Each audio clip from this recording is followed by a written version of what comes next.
കർണാടകയിലെ വേലൂർ ചെന്നകേശവ ക്ഷേത്രം ഹൊയ്സാല സാമ്രാജ്യത്തിന്റെ കലാവൈഭവം വിളിച്ചോതുന്ന മഹത്തായ സ്മാരകമാണ്.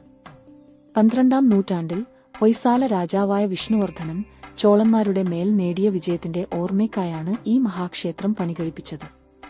നക്ഷത്രാകൃതിയിലുള്ള ജഗതി എന്ന ഉയർന്ന പീഠത്തിന്മേലാണ് ഈ വാസ്തുവിദ്യാത്ഭുതം നിലകൊള്ളുന്നത്.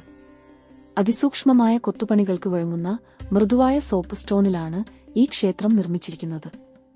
ഇതിന്റെ പുറംഭിത്തികൾ ശില്പകലയുടെ ഒരു വിശ്വകോശമാണ്. ഭിത്തിയുടെ താഴെത്തട്ടിൽ ആനകളുടെ നിരയും മുകളിൽ സിംഹങ്ങളും കുതിരകളും യുദ്ധദൃശ്യങ്ങളും അവിശ്വസനീയമായ കൃത്യതയോടെ കൊത്തിവച്ചിരിക്കുന്നു. രാമായണം, മഹാഭാരതം, ഭാഗവതം എന്നിവയിലെ കഥാപാത്രങ്ങൾക്ക് ഓരോ ശില്പത്തിലും ഇവിടെ ജീവൻ തുടിക്കുന്നു. നരസിംഹവും വാമനനും കൃഷ്ണനും മുതൽ ദേവാസുര യുദ്ധങ്ങൾ വരെ ഇവിടെ ദൃശ്യരൂപത്തിൽ കാണാം. നൃത്തം ചെയ്യുന്ന, സംഗീതോപകരണങ്ങൾ വായിക്കുന്ന സുന്ദരികളുടെ ശില്പങ്ങൾ അക്കാലത്തെ കലാപരമായ വൈഭവം വിളിച്ചോതുന്നു.